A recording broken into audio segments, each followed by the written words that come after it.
FSN Radio. It's all about what's next. Go to financialsurvivalnetwork.com and sign up for your free weekly newsletter. You'll also get 3 free reports. The Financial Survival Network. It's all about what's next. Welcome. You are listening to the Financial Survival Network. I'm Kerry Lutz, and it's August 4th, 2017. Hard to believe. Just finished a major move, and hopefully a move for the better, but too early to tell. Hey, if you got any questions about this show or any others, then please send me an email at kl@kerrylutz.com. So I know you've felt this as well as myself, but freedoms in this country and in the West are certainly threatened. They're under threat. They are diminishing over time. You can see it. I think the only difference maybe between Europe and the United States is that in the U.S. we do have a constitution that still means a little something. How much is a good question. Person you're about to hear from is an expert in this matter. Robert Spencer, you are director of Jihad Watch, a program of the David Horowitz Freedom Center. And you've also been quite busy. You've written 17 books, and your latest is definitely one that I highly recommend people read. The Complete Infidels Guide to Free Speech and Its Enemies. Robert, welcome to the show. Great to be here. Thank you. So you've been kind of driven on this topic, obviously written so many books about it. What's going to become of the West and all of the rights that the individual, especially in the United States, was granted or put it this way, was allowed to have protected, if you will, by the Constitution? Where are we now? We are in great danger. Not to put too fine a point on it, the reality is that the freedom of speech is the fundamental freedom that we enjoy, and all the others depend on it. If we cannot speak out against whatever the regime may be is doing, then the regime can do whatever it wants, and it can take away all our other rights, and we don't have anything to say, any recourse at all. And so the freedom of speech is our fundamental protection against tyranny, against a totalitarian or authoritarian state. And yet the freedom of speech is very much imperiled nowadays, and people don't even realize. And one of the flashpoints is about criticism of Islam. And a lot of people think, well, what difference does it make? So we don't say anything about Islam, and then the terrorists don't get mad at us. Then what's the downside? Well, the downside is that once you establish that any group is above criticism or beyond criticism, then you have destroyed the principle of freedom of speech altogether. And it can be applied in other contexts that you can say other groups then are above criticism, and pretty soon you do not have a free society at all. And this is we're a lot closer to this than people realize. For example, Google has just changed the way that it manages its search results so that only search results favorable to Islam will show up. If you search for things like Islam or jihad, until Joel Kapley traveled to Pakistan, and he assured the Pakistani government that Facebook would remove all material that was critical of Islam. Sounds hard to believe, but they've been doing it. It's exactly what they've been doing. In February, I have a website, Jihad Watch, and it tracks jihad activity in the U.S. and around the world every day, news site. And in February, the referrals from Facebook dropped off 90%, and they have never recovered because groups like the Pakistani government and others, they think that even counter-terror analysis and news is anti-Islam because it shows how the terrorists are using Islam to justify violence. And so Facebook is readily agreeing and shutting down counter-jihad and counter-terror sites. This is something that is happening right under our noses. Most people don't even realize. And also in the public square, we have it internalized to a tremendous degree now that you just don't criticize Islam. For example, Richard Dawkins, the atheist writer, who is scathing in his criticism of all religions and who is very, very harsh in his criticism of Christianity. He was recently invited by a leftist group to speak in Berkeley, California. And the same group that had invited him, which was no doubt thrilled about his criticism of Christianity, they canceled him because they found out that he had criticized Islam. And that's over the line. You can criticize Christianity. You cannot criticize Islam. It's ridiculous, but they somehow think that this is something that is going to keep there from being terror attacks and so on. And so we are rapidly adopting Islamic blasphemy laws, which do forbid criticism of Islam in the West without people even realizing it, under the guise of so-called hate speech. Yeah, that is remarkable. And it's not just the foreign entities that are doing this. Your public enemy number 1, 2, or 3, depending how you calculate it, to the Southern Poverty Law Center, which really is a group that is just repugnant on every level. The Southern Poverty Law Center is a deeply dishonest group that portrays itself as some sort of a neutral arbiter of what it calls hate groups. The problem is that it only finds hate groups among conservatives and people on the right. It never has found a hate group on the left. And even worse, it has stigmatized or has attempted to stigmatize any group that is standing for traditional values, standing up for Christian principles, and so on. Those all make the hate group list. But no Islamic groups make the hate group list. The Southern Poverty Law Center's hate group list, in fact, is an attempt simply to stigmatize, demonize, and thereby marginalize people who dissent from the far left line. And this is in line with Secretary of State Hillary Clinton a few years back. And she signed on at the UN to a resolution that called upon member states to criminalize incitement to religious hatred. Now, incitement to religious hatred is an entirely subjective thing. And it was clear that what she meant, or what was meant by those who drafted the resolution, was criticism of Islam. And so the incitement to religious hatred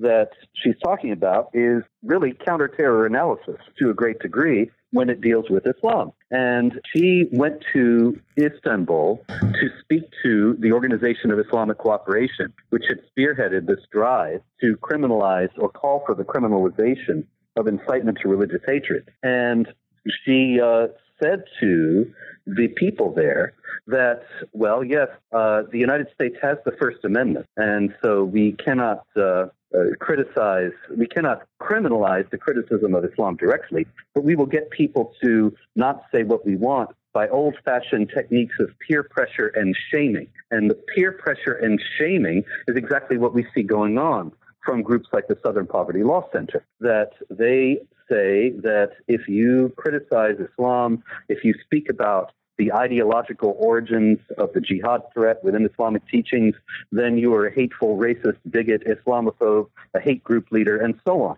They're trying to shame us into not daring to say anything critical about Islam. And for a lot of people it works, of course. They're afraid of getting onto the Southern Poverty Law Center's hate list, and so they fall into line. And this is exactly what they want to happen. Wow. That's pretty remarkable that it can be happening and that it's allowed to happen. And how do we stop it? How do we take back our freedoms here, Robert? Well, one of the main things we have to do is, in the first place, realize how dire the situation is and raise awareness among the American people. And that's why I appreciate you talking about this and why I wrote the book, that people have no idea what's going on for the most part. Yeah, they really don't. It's almost as if it's a conspiracy of silence here. Well, sure. But of course, people are shamed. People are afraid to speak up because they know what will happen. And for example, a few years ago, there was a jihad mass murder plot that was foiled by a young man who found out about it. And he went to the police. But before he went to the police and got the plot stopped, he hesitated, and he said to his friend, I've seen these very disturbing things. Should I go to the police, or would that be racist? And the fact that he even hesitated, the fact that he was afraid that it might be racist to stop a jihad terror plot, shows just how insidious what the Southern Poverty Law Center and groups like it do. Wow, that's just remarkable, and you wonder how these things happen. And yet, it's the old saying, just let good men be silent while evil's taking place. That's it. And there's a concerted effort nowadays to make sure that good men remain silent and that they become too afraid to do anything but be silent, because they will be suffering terrible consequences if they don't remain silent. And we see that over and over. Another example is Major Nidal Malik Hassan, the Fort Hood shooter, who massacred 13 people while screaming Allahu Akbar in Fort Hood in November 2009. And we found out later that he had alarmed his coworkers, that they had complained to his superiors, and that he had been in touch with Anwar al-Awlaki, the jihad mastermind, and this was known to his superiors as well. But his superiors did nothing about it because they knew that if they did, then they would be charged with Islamophobia and racism for cracking down on an army major who was a Muslim. And so they didn't do anything. It's just shocking. I don't know why I'm shocked, but it's shocking. And, it just it looks like there's no end in sight to this.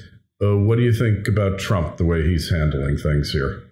Well, Trump is a mixed bag. He came in saying, scolding Obama and Hillary Clinton for not wanting to say Islamic terrorism. And I thought that's good because the Obama administration was committed to a policy of denial and willful ignorance regarding the jihad threat. They never acknowledged its motivating ideology. The Countering Violent Extremism program of the Obama administration is based on a total denial. It never mentions Islam or jihad in connection with terrorism. So it's basically a policy of willful ignorance and ignoring the problem, hoping it will go away. And so Trump seems to be campaigning against that, but he has not followed through. As a matter of fact, his national security advisor, H.R. McMaster, just fired Rich Higgins, who was one of the only analysts in the National Security Council who was actually speaking about the Islamic jihad threat. And he has said that, McMaster, that is, has said that ISIS is not Islamic, that the Islamic State has nothing to do with Islam, that terrorism has nothing to do with Islam, which is wholly false and baseless and is the Obama line. Yeah, so it's see no evil, hear no evil, do no evil, right? Yes, exactly. Yeah. So as far as your efforts go, what you've been doing, what's been happening there? Well, I told you that Facebook and the other social media sites have tried to cut down on the platform that I have. And this is not something that's only happening to me, but it's happening to anybody who speaks the truth about the jihad threat. And there are ongoing efforts to do that. There are people, of course, who are aware of what's going on, but there are very few. And so here again, the main thing we need to do is try to alert people to the reality of what's happening before it's too late. It's kind of odd that the Trump administration has not been on the war against the freedom of speech because it's directly cutting out the platform of his own supporters. Obviously, he has no support from the establishment media, which is just a propaganda arm for the Democratic Party and the left. But he also is losing his support from the new media on the internet because of the social media giants cutting out any voices that aren't hard left. Right. And then, we're just seeing all over the place this is happening. How much further is it going to go? I mean, how much further are we going to let it go? Well, the left and the Islamic supremacists are both hardcore totalitarians. Every time the hard left has been in power, they institute a reign of terror and crush all dissent. And Islam also crushes all dissent. It forbids criticism of Islam on the penalty of death. And they will go all the way with that. And so we have to try to stop them while we can. Yeah, we do need to try to stop them. So what are you doing these days along those lines besides writing more books, speaking engagements, anything else we should look at? Well, that's essentially it, really, as far as what I do. I mean, speech is the precursor to action, and I'm trying to alert enough people to this problem that it will achieve critical mass, and we will be able to influence our elected officials and make sure that candidates are on notice that they cannot ignore this problem, but have to be aware of it and ready to act upon it to protect the freedom of speech. Yeah, and that's really essential. Everyone needs to know about it and to take action before it's too late. Robert, if we want to find out more about you, obviously your book's available Amazon and other websites and stores where fine books used to be sold.